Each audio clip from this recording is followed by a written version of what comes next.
이제 갈라디아서의 마지막 부분에 우리가 도달했는데요. 오늘 이 마지막 부분을 시작하는 11절에서 바울은 이렇게 말하고 있는데 11절을 한번 볼까요? 읽어보겠습니다. 시작. 내 손으로 너희에게 이렇게 큰 글자로 쓴 것을 보라. 이제 갈라디아서의 마지막 부분에서 바울이 내 손으로 썼다라고 말합니다. 이건 무슨 말이냐 하면 보통 이 시대에 편지를 쓸 때는 대필자가 있습니다. 그러니 그 편지를 발신하는 사람이 대필자에게 불러주고 대필자는 그걸 쓴다는 거죠. 그리고 다 쓰고 난 이후에는요. 실제로 이것을 발송하는 사람, 그 사람이 서명을 하는 거예요. 자기가 친히 서명을 해서 이 편지의 진위를 확실하게 할 수 있도록 서명을 하는 것입니다. 그런데 보통은 보면 이게 누구의 것이다라고 자기의 서명만 하지만 어떨 때에는 몇 글자들을 더 첨부해서 그렇게 하기도 합니다. 그런데 오늘 이 갈라디아서 6장 마지막 부분에 이 바울은 대필자가 쓰던 것을 이제 스스로가 펜을 다시 받아서 들고서 첨가하여 몇 글자를 친히 쓰고 있다라고 말하고 있고 또 11절을 보니까 이렇게 큰 글자로 썼다라고 말하고 있어요. 여기서 큰 글자로 썼다라는 것에 대해서는 학자들의 여러 견해가 있지만 그래서 그가 아마 안질이 있어서 눈이 좋지 않았기 때문에 글자를 크게 썼을 것이다. 혹은 이 갈라디아 성도들, 어린아이와 같은 갈라디아 성도들을 좀 책망하기 위하여서 큰 글자, 너희는 크게 봐야 된다. 뭐 이런 식으로 생각하기도 합니다. 그러나 어쨌든 큰 글자라는 것은 무엇인가를 명확하게 보기 위한 강조 아니겠습니까? 그러니 지금 갈라디아서 6장 마지막 부분에서 바울은 친히 자기가 몇 글자를 첨부하면서 명확하게 볼 수 있도록 강조하여서 쓰고 있는데 그 쓴 것을 어떻게 하라고 해요? 보라라고 말하고 있습니다. 자, 그러면 우리가 방금 같이 봉독했던 이 성경 속에서 그가 친히 써서 큰 글자로 보여주는 것 무엇을 보여주고 있습니까? 무엇을 보라고 말하고 있는 것입니까? 이 마지막 부분에 결국 우리가 그가 친히 큰 글자로 쓴 것은 바울 자신의 모습인 것입니다.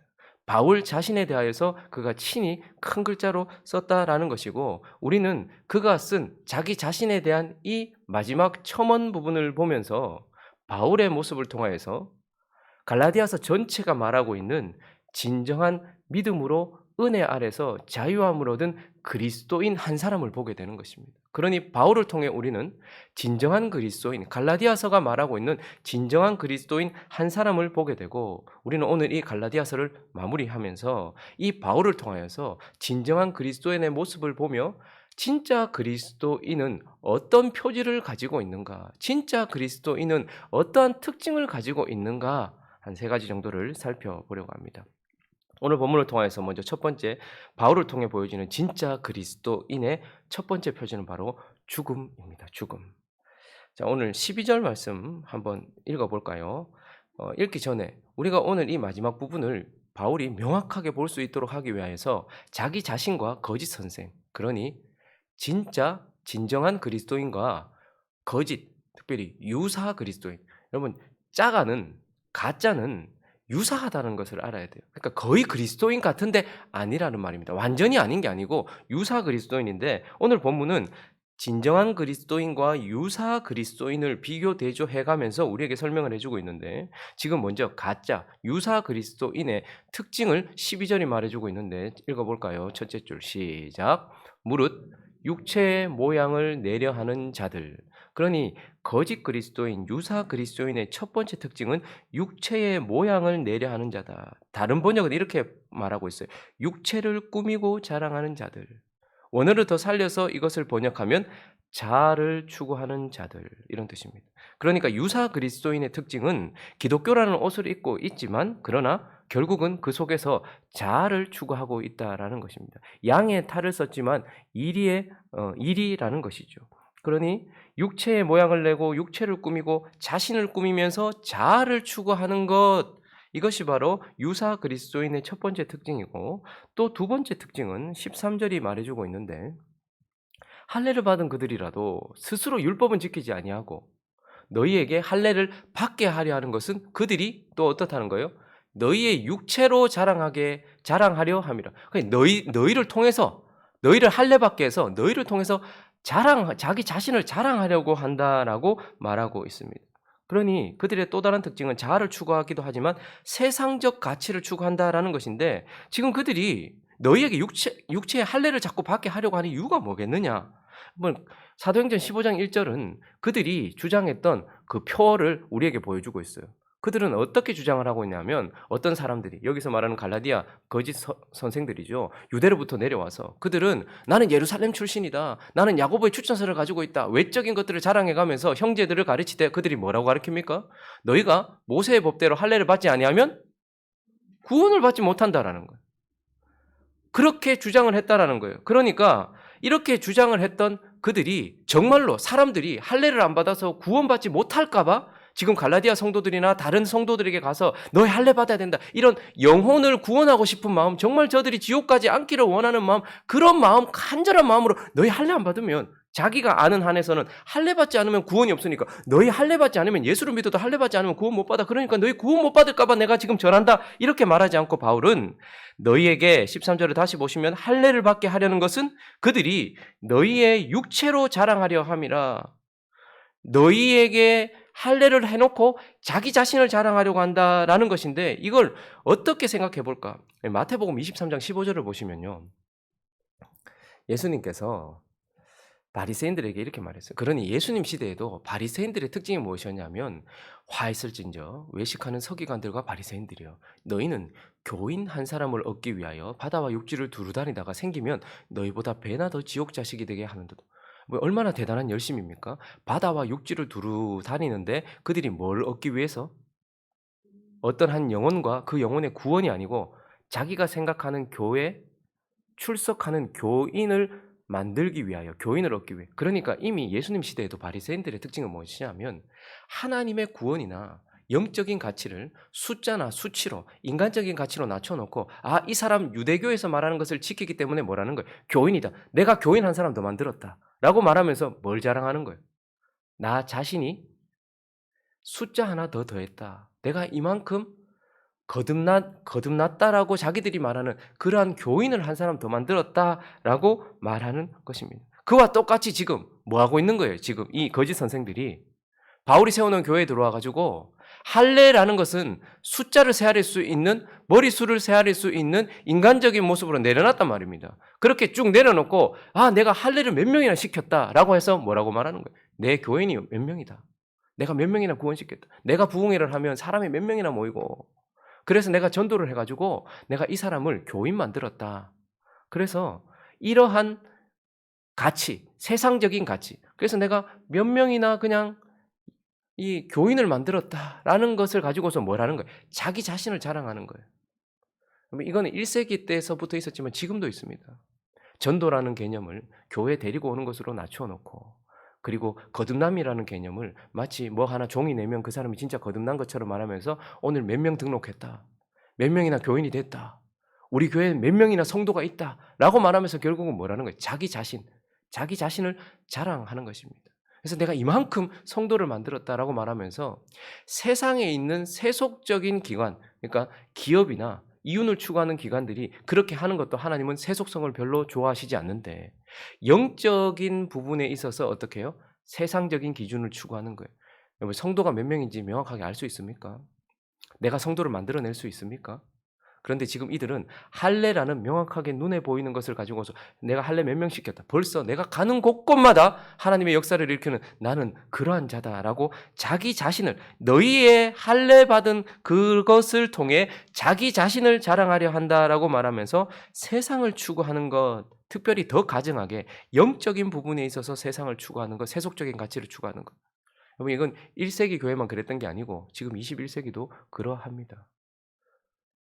내가 우리 교회에 이번에 몇 명이나 이렇게 해가지고 몇 명이나 등록을 해서 숫자가 몇 명이다. 그래서 결국 뭘 하는 거예요? 자기 자신을 자랑하는 것이죠.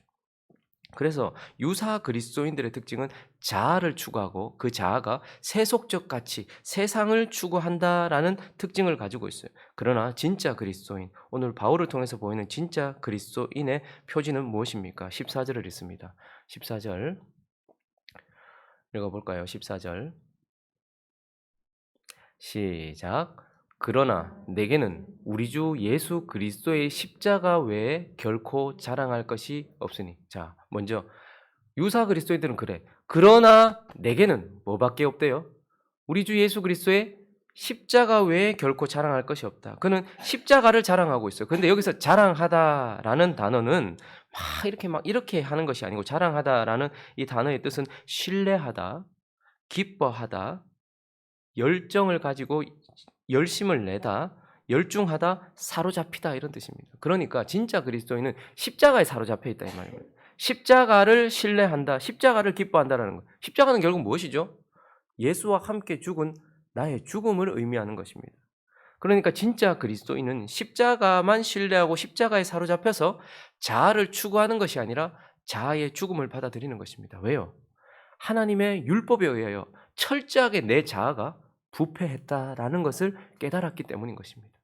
또한 하나님의 율법에 의하여 철저하게 내 자아가 무능하여서 나의 어떠함으로도 내가 할례를 받든 내가 성례를 행하든 내가 무엇을 하든 나는 구원을 받을 수 없는 자라는 것을 철저하게 깨달았기 때문에 그러한 나의 자아에 대하여서 더 이상 추구하지 않고 죽음, 십자가에 사로잡힘으로써 자기 자신의 죽음이 역사하는 것, 이것이 바로 진짜 그리스도인의 특징인 것이고 표지인 것입니다. 그리고 14절을 다시 보시면 결코 자랑할 것이 없으니 그 이후부터 읽어볼까요? 시작.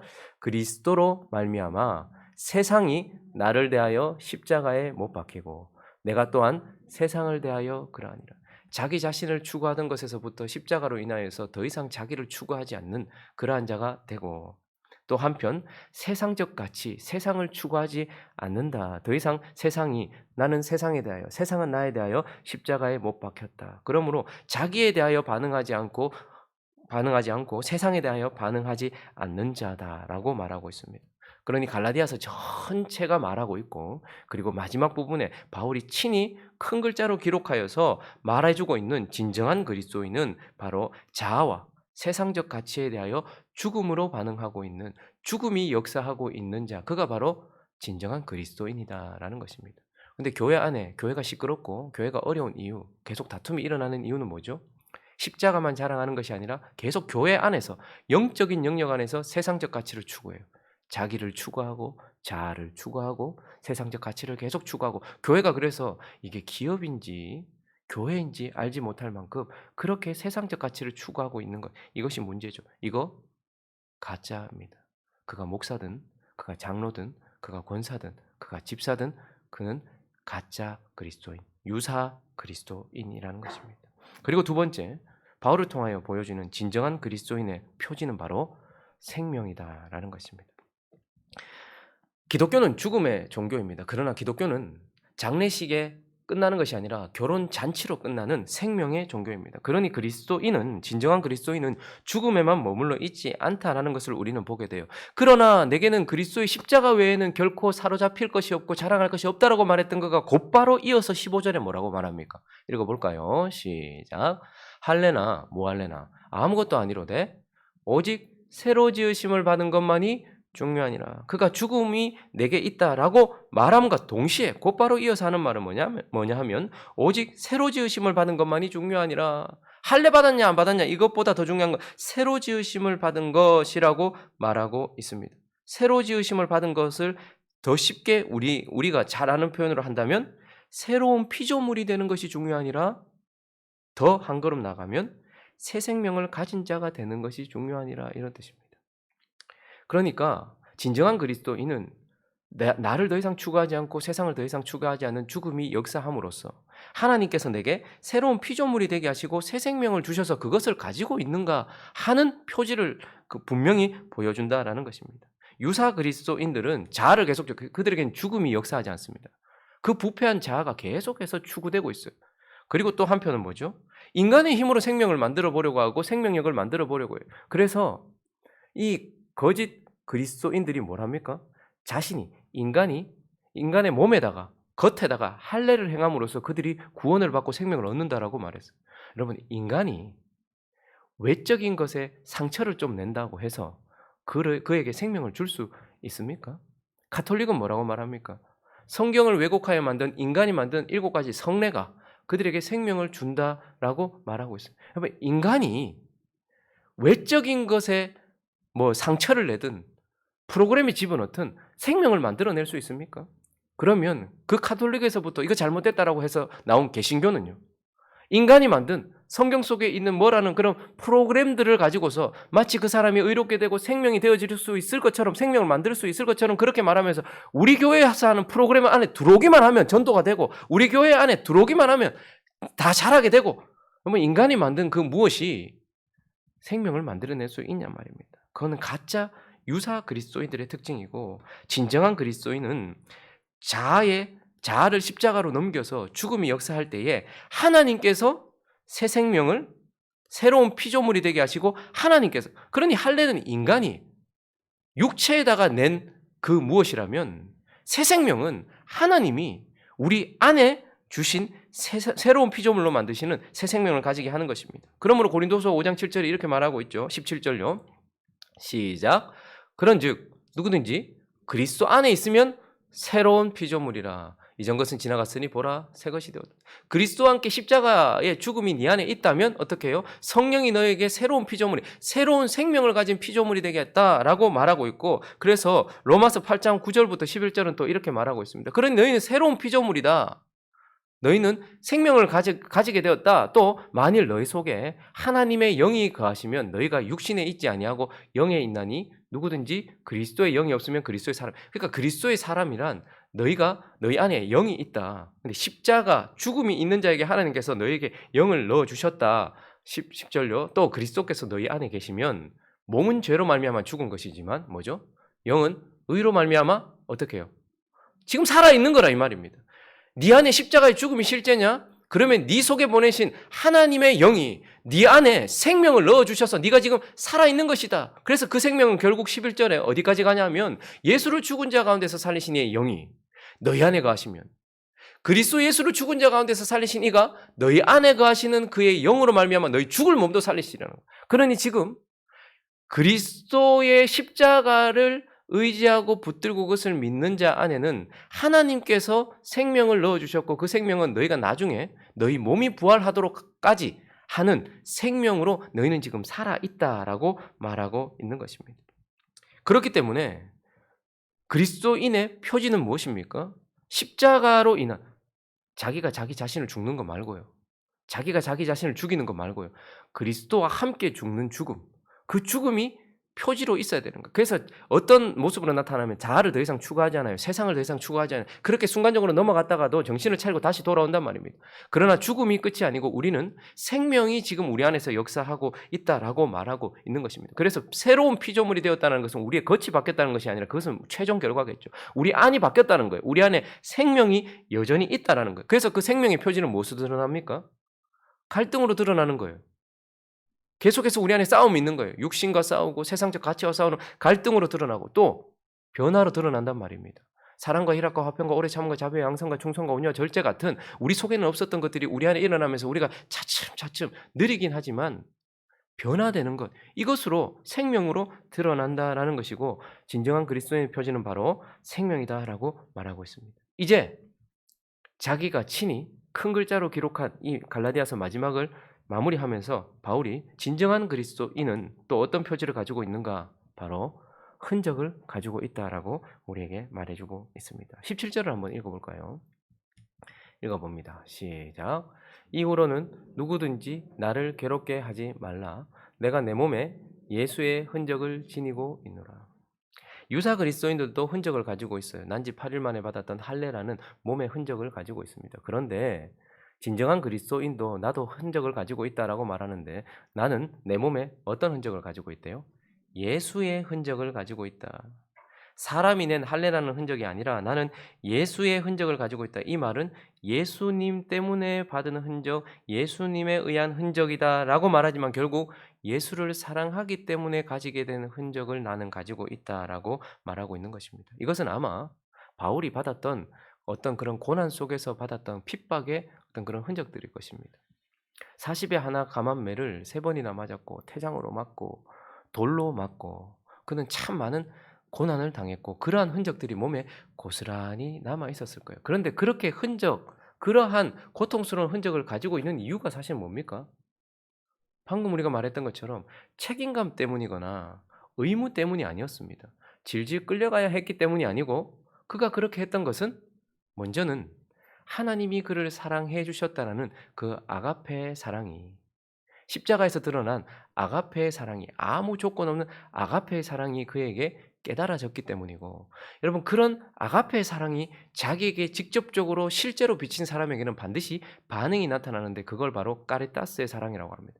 까리따스라는 것은 하나님의 신적 사랑을 받은 자가 분명히 드러내는 반응의 사랑을 말하는 것입니다. 여러분 자녀를 계속해서 한번 사랑해 보십시오.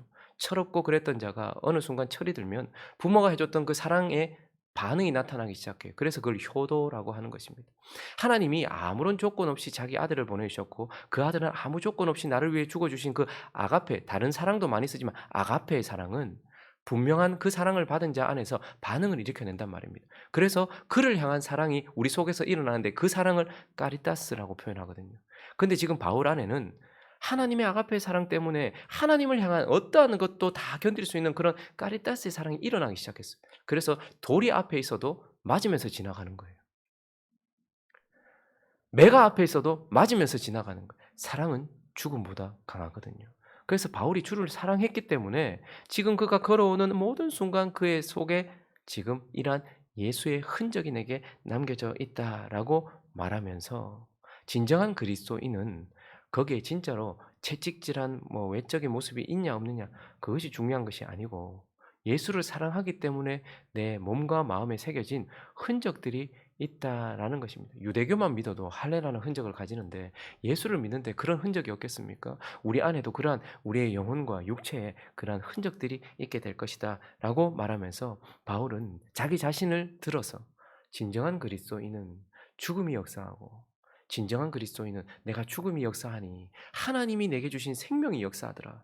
그리고 그 생명 속에서 나는 하나님을 향한 사랑이 일어나서 결국 흔적을 가지게 되었다라고 말하면서, 그리스도인은 바로 이런 자다라고 갈라디아서를 마무리하고 있는 것입니다. 말씀을 정리하겠습니다. 우리는 이제 이 갈라디아서를 마무리하면서 그가 친히 기록하여, 큰 글자로 기록하여 보여주고 있는 이 바울의 모습 속에서 무엇을 보게 됩니까? 진정한 그리스도인을 보게 되는 것입니다. 그들 속에 침투한 유사 그리스도인과 비교 대조되고 있는 진정한 그리스도인을 보게 되는 것입니다. 그런데 그 속에서 또한 우리는 무엇을 보게 됩니까? 그리스도인만 보게 되는 것이 아니라 그리스도를 보게 되어지는 것입니다. 왜요? 그 바울과 그 바울이 보여주는 그리스도인과 같은 표지가 그리스도에게도 있기 때문입니다. 그리스도는 십자가에 죽으셨던 죽음이 역사하신 분이십니다. 그런데 그가 우리를 위하여 십자가에서 죽으셨을 때에 무덤에서부터 일으키시는 하나님의 영이 그를 일으켜서 그를 살리신 생명의 포지, 그리고 지금도 살아 계시는 생명이 그에게도 있고, 그리고 그 살아계신 그분에게는 우리를 사랑하셨던 아가페의 사랑의 흔적을 가지고 있는 것입니다. 그러므로 진정한 그리스도인이란 이러한 그리스도와 같이, 그리스도와 같은 모습으로 죽음이 역사하여 더 이상 자아를 추구하거나 세상을 추구하지 않고 그리스도와 하나님 나라를 추구하는 자, 그리스도와 같은 자다라고 말하고 있고, 그리스도와 같은 생명을 가지고서 지금 그 흔적 안에서 살아가고 있는 자다라고 말씀하는 것입니다. 원하기는 저와 여러분이 오늘 이 마지막에 기록된 바울과 같이, 그래서 바울을 통하여 보여주는 그리스도인과 같이 그리스도와 같은 모습으로 우리에게도 죽음의 역사가 먼저 나타나고, 그랬더니 하나님이 주시는 생명의 역사가 나타나서 우리 속에 주를 사랑하는 흔적 가득 안고서 마지막 날 주님 앞에 서서 잘했다, 착하고 충성된 종아, 사랑한다 내 아들이라 라고 안아주시는 그 하나님 앞에 설 수 있는 저와 여러분 되시기를 예수 그리스도의 이름으로 축원합니다.